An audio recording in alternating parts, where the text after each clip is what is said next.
Hi, I'm Allie, and we're back again talking to you about some effective strategies to help you get good grades here at UConn.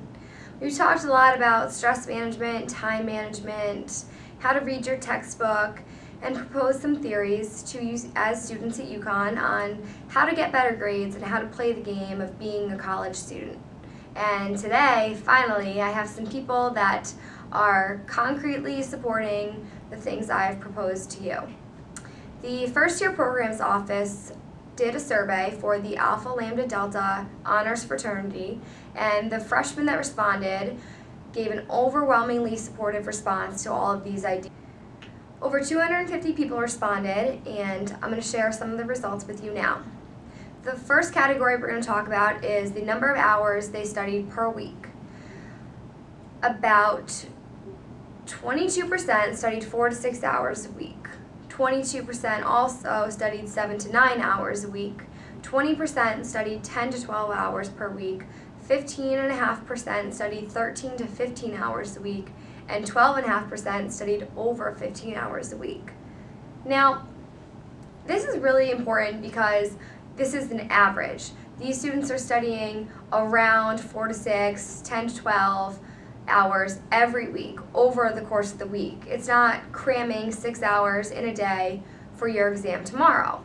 So their consistent time spent on task has yielded great results for their GPAs. 47% of the females have a GPA of 3.75 to 4.0, and 47% of the males have a GPA of 3.5 to 3.75. So clearly the time they are spending on task and studying has yielded spectacular GPAs. Another thing to consider, someone recently shared this food for thought with me, so I'd like to share it with you. If you put all of the food you needed to eat in 1 week on the table and tried to eat it in one sitting, could you take it all in? I highly doubt, unless you're on Man vs. Food and you have an insatiable appetite. But for all of us normal people out there, you can't take in all that material, like your food, for an exam. So if you're sitting down and you have 4 to 5 weeks worth of material from your class in front of you and you're trying to learn it in one sitting, it's not going to happen. Now, it sounds like you can do it and you can skim things and you can go through all of that material pretty quickly, but if you spend less time each day over a longer period of time, you're going to be more successful and you're not going to have to overload in one day. And obviously an overwhelming number of students have found this technique effective and implemented it to their study regimen, and they've done very, very well.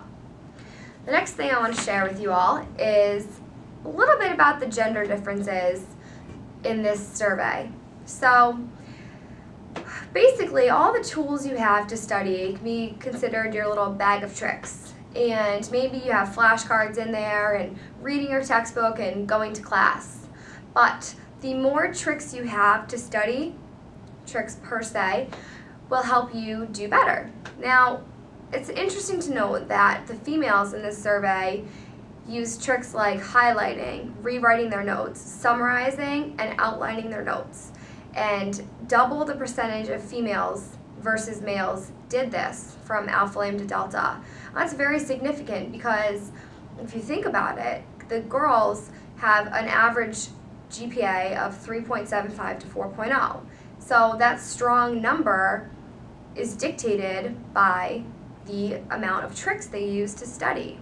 Now, it's not to say the guys that have a 3.5 to a 3.75 aren't commendable and aren't doing a great job, but it seems that implementing more techniques and more strategies and pulling from all the things you've learned into your studying yields better results. So you may have used flashcards in high school and found them really effective and got straight A's, but in college, maybe if you want to still use flashcards, you could try and tweak that a little bit.